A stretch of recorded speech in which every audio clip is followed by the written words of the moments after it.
বহুদিন পর আসলাম আমাদের মাছের ঘের দেখতে। ঘেরে একদম পানি নাই বললেই চলে, আর এইটা তো একদম শেষে শুকাই ফেলছে। আবার এইদিকে চারিদিক দিয়ে কলা গাছ আর কলা গাছ, কিন্তু কলা নাই বললেই চলে। আর যেগুলো কলা আছে সেগুলো এত ছোট যে একদমই খাওয়া যাবে না। গতকাল আমাদের গ্রামে ভালোই পরিমাণ ঝড় এবং বৃষ্টি হয়েছে। এই জন্য আমি সকালবেলা ঘুম থেকে উঠে আসলাম আছে আমাদের মাছের ঘেরে, ঠিক আছে। ওখানে কিছু কলা গাছ লাগানো আছে, আর কোনো গাছে কলা ধরছে কিনা, কোনো গাছ ভেঙে পড়ছে কিনা এটা দেখার জন্য। এইদিকে রাস্তা এতটা সরু বলার মতো না, কোন সমাজে ঘেরের ভিতর চলে যায় স্লিপ কেটে আল্লাহই জানে। যাই হোক, তারপরে কলা গাছ দেখতে আসছি, এইদিকে দেখি যে একদম ছোট ছোট খান ধরেছে, ঠিক আছে। আর একটা কলাও নেওয়ার মতো না।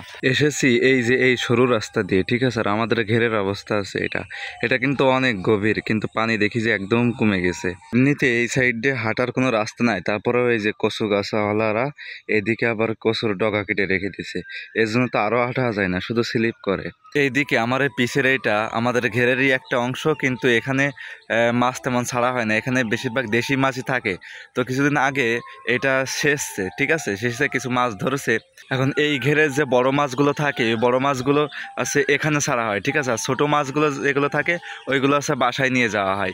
তো কিছুদিন আগে এটা আবার শেষে কিছু মাছ ধরছে, এখন ওই মাছগুলো কী করছে সেটা আমি জানি না। তো আপনাদের একটু এখানটার অবস্থা দেখাই। এই যে ছোটোটার অবস্থা, ওই যে ওইটা দিয়ে আছে, ওখানে মেশিনের মুখ দিয়েছিল, ওখানে থেকে শেষ ছিল।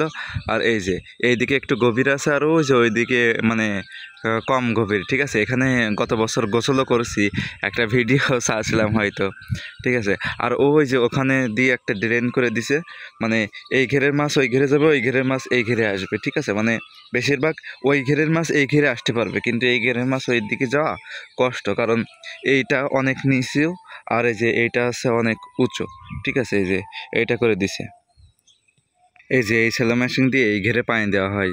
তবে এই মেশিন খুব শীঘ্রই সরাতে হবে, কারণ এখন বৃষ্টির সময় তো, না হলে দেখা যাবে কোন দিন এসে দেখবো যে পানির তলে ডুবে আছে। গত বছর আমাদের এই যে বড় ঘের শেষার সময় আমার প্রচুর জ্বর ছিল, ঠিক আছে। তারপরেও মাছ ধরতে আসছিলাম, আর যে পরিমাণ রোদ ছিল বলার মতো না। তো দুই একটা মাছ ধরে এই যে পিছে এই স্থানে শুয়ে পড়ছিলাম, প্রায় 10 থেকে 15 মিনিট শুয়েছিলাম ওখানে। তারপরে উঠে আসে ওই দিক দিয়ে আস্তে আস্তে বাড়ি চলে গিয়েছিলাম। তো এই বছর মাছ ধরার সময় ঘনিয়ে আসছে, খুব শীঘ্রই হয়তো শেষা হবে। তারপর দেখি এই বছর কী অবস্থা হয়। আসলাম কলা দেখতে, কলার সাইজ দেখেন, এই কলা ভর্তিও হয় নাই, ছেঁড়ার মতো হয় না, তারপর আবার কাঁচকলা, এটা দিয়ে আমি কি করব। চারিদিকে এত কলা গাছ, তারপরেও কলা শূন্য আমরা, ঠিক আছে। কলা খাইতে পারতেছি না, সেই কোন কালে কলা খেয়েছি, আর কোনো কলার কোনো চিহ্নই পাই না। আমাদের ঘেরের এই সাইডটা অনেক মোটা, ঠিক আছে। আর এই যে এই সাইডে ঘের, আমাদের পিছনের ঘের দেখি যে মাটি কেটে ওরা অনেক গভীর বানাচ্ছে, ঠিক আছে। ওদের মনে হয় প্রজেক্ট এবার বড়। যাই হোক, আমাদের ঘের যথেষ্ট গভীর আছে, আমরা এখানে যথেষ্ট পরিমাণ মাছ চাষ করতে পারবো।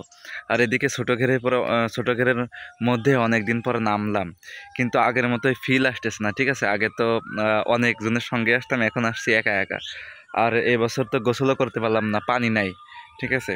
দেখি যখন পানি হবে তখন একবার আসবো গোসল করতে সবাইকে নিয়ে, ইনশাল্লাহ। কারণ বহুদিন এই পানির ভেতর ঝাপাঝাপি লাফালাফি করা হয় না, ঠিক আছে।